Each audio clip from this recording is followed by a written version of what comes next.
A big thank you to SAAL Digital for sponsoring this week's video. Stay around to get a big discount on your next photography book. This video is a follow-up to my most popular video on my channel in the last 7 years. In this video, I want to help you avoid 7 of the biggest mistakes I always see in landscape photography. And let's just jump straight into the first one, and that is not leaving enough breathing room for the elements in your photo. And what do I mean by that? So if you look here, here, and here, we are very, very close to the edge of the frame.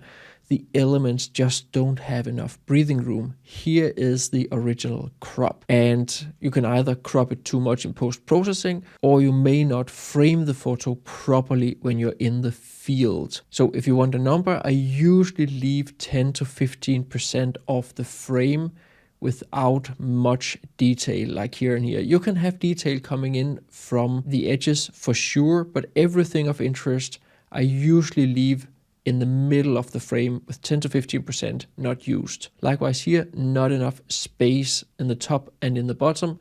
And here is a crop where you have the breathing room. Same goes for this example with the birds. Here's the original crop. I actually had some birds up here in the original crop, but I cloned them out because I found them to be too close to the edge. In this example here, I have actually cropped this down from a larger photo, and you can see there are actually trees here and here, but I do accept them sticking out of the frame simply just because they're part of the lines in the photo. So they are part of the line of trees that come in and shape the shapes of this photo. So in this particular case, I find it acceptable that they are here. Generally, just remember that it is much easier to crop afterwards than to extend a frame if you do not frame the photo properly in the field.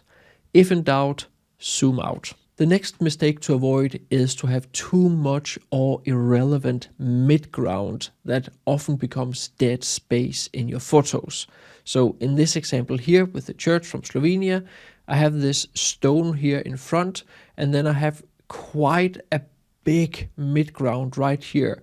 I should have been a little bit further down and a little bit closer to this stone to make it a little bit more impactful foreground, yet not take away from the church. But this big midground section here is just a bit meh. Likewise in this photo, I did think that I wanted all these snowy mounts, so I brought in this mount down here as a kind of a foreground, but it is just not impactful and it falls in with the midground, and the midground is just too big and too messy before it leads your eye up to the tree up here. Now I also have a problem over here, but that you already learned about in the previous video. But here the midground is just big blah. And in this example I tried to bring in this foreground, but I had way too much midground up below this tree right here.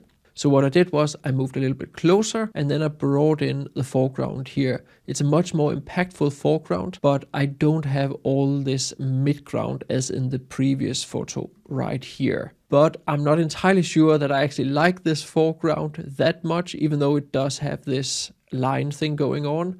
So maybe just leave out the immediate foreground and just have the foreground here with the snow and then the tree right there. And if you want to learn much more about all these compositional tools, be sure to get my ebooks on exactly that topic.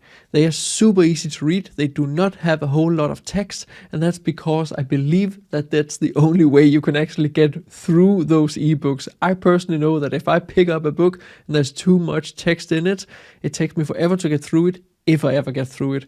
Both ebooks cover 9 different compositional tools. They have plenty of examples, and in the last chapter I bring everything together and analyze some of my own photos so you can see what I actually mean. There are links to both ebooks down in the description of this video. The next mistake to avoid is using the tripod too much, and especially when it's not really necessary. It is easy to see all us professional photographers using our tripods all the time and thinking that it's a necessity to use a tripod. A tripod is a fantastic tool for holding your camera still, and as you've seen on my channel, I often use the tripod and I actually use it more than what I need for my photography, but that's only because I need something to hold the camera while I make my videos and explain to you guys what I'm doing. The tripod is of course good once you've found your composition and you want to bracket your photos or take several exposures and blend them together. Generally during low light, where you need to compensate for the lack of light with a longer exposure, either during the early or late hours of the day, during night, or when you actually aim for a long exposure by using neutral density filters. However, a tripod can also very much be in the way and a hassle to use, and if I don't need the tripod, then I definitely avoid it, because it allows me to think, react and change composition much faster. Especially if you are photographing from a very low angle or in snow, the tripod can easily end up being in the way. A tripod is a tool that can help you in certain situations while it's redundant in other. The next mistake is to not spend enough time on location. I find that the strongest red colors in the sky often happens half an hour before sunrise and after sunset. However, I also find that I do get a significant amount of my favorite photos from sunrise shoots just after the golden hour. If I only aimed for exactly when the sun rises, I would miss out on many great opportunities. Likewise, on days with changing weather, those days where showers comes and goes and you get many breaks in the clouds where the sun comes out, it's hard to predict what will actually happen on days like those. So it is better to spend more time out and jump on the opportunities when they happen. An example of that was when Nigel, James and I climbed Castle Crag in the Lake District. Because we spent so much time out and endured the showers, we got many opportunities for great photos. Same story when I was in the Faroes. During these winter conditions, we spent hours in the same location just waiting for the weather to change, and it gave a whole range of different amazing photos. If you, like me, also like to preserve your memories when you're out photographing, you can right now get a big discount on a professional line photo book from SAAL Digital. Now, I use this line of photo books each year to make a portfolio book from my previous year, but you can also use them for wedding photography albums, photo portfolio albums, or whatever else you can come up with. You can easily design them through the SAAL Digital drag and drop software. The software comes with different templates, but you can of course also just make your own. You can choose different kinds of paper. I personally go with the glossy paper because I think it works very well with my photos. As you can see, the pages are lay flat, which means that they are completely flat, and that works really well if you want to like print one large panoramic photo, or at the very least a photo that covers both pages. You can also choose different front page designs. As you can also see, there are no logos for SAAL Digital anywhere. So in that way, you can just make it completely your own photo book. Now, one thing that has surprised me so much is just how accurate the image quality is with these prints. There's a reason why they call it the professional line photo book. It's just nailed each time. At least in my experience. You still do need to know how to accurately produce your photos, finish your photos, and there are many videos about that on YouTube. But once you have done that, I personally find that I do not need the ICC profiles, which is a service SAAL Digital provides, but I honestly don't need it. And finally, you can get these gift boxes that I find to be really good for protecting the albums, but they also look super aesthetic. And just use the links down in the description of this video to get the discount. So the fifth mistake is to not keep your camera bag packed and ready. The first problem that occurs if you don't do that is that you cannot react fast if something interesting happens in your local neighborhood and you want to go out and photograph it. Oh boy. So there I were, just sitting, doing whatever I do every evening in front of the computer, and being like, nice evening. I look out the window and it's going to go kaboom. So just look at this sky. Oh boy, oh boy. Secondly, you will 110% sure forget either your SD cards or your batteries or something else that you have not packed. if you're in a hurry to get out. At some point, it will happen that you forget something super important. And thirdly, it can actually become a burden that you have to pack everything first before going out the door. You can sit the night before, I don't want to pack my gear, even though I want to go out and photograph in the morning, and then you may end up not actually going out. And if you don't go out, you don't get the photos. So of course, I don't have all my gear packed in my backpack all the time. I usually have all the most important stuff like SD cards, extra batteries, the camera that I actually use, my most used lenses, lens cloths, and so forth. And of course, have a tripod attached to the camera bag each time, else I would definitely forget it. So the sixth mistake, and let's talk about editing. I know editing is highly subjective. If I do not say that and make disclaimers, I would get a whole host of comments from people who refuse to edit their photos saying that it's cheating. But fact of the matter is, a raw photo is not and has never been a representation of reality. If you want your photos so they look like reality, you will have to edit them. If you want to go gung-ho with your editing, then by all means do so. It's your photos, not someone else's, not some middle management photographers who have a lot of opinions about photography. It's your photos, you can do with them what you want. However, when all this is said and done, there are generally some editing mistakes that you want to avoid. And we as a photography community seems to have some kind of collective taste where most of us can agree about what is aesthetically pleasing editing and what is not aesthetically pleasing editing.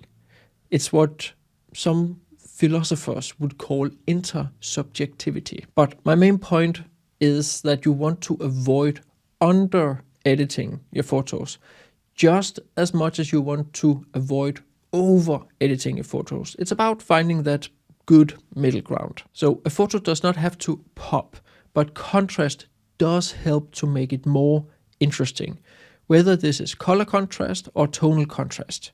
Here are a few different photos after editing, and compared to the raw file, the raw files are just flat and boring. In this photo, literally captured out the front window of a bus, the raw photo was fairly flat, so I gave it a good amount of editing and now I find it to work much better. This is not to say that I couldn't have edited it in some other way. I just preferred this at that time. A second point for under-editing your photos is not cleaning them properly. Remove distractions, whether that's dust spots, lens vignetting, or twigs sticking out of the snow, or a cloud that's annoyingly distracting. And speaking of clouds, a third pointer.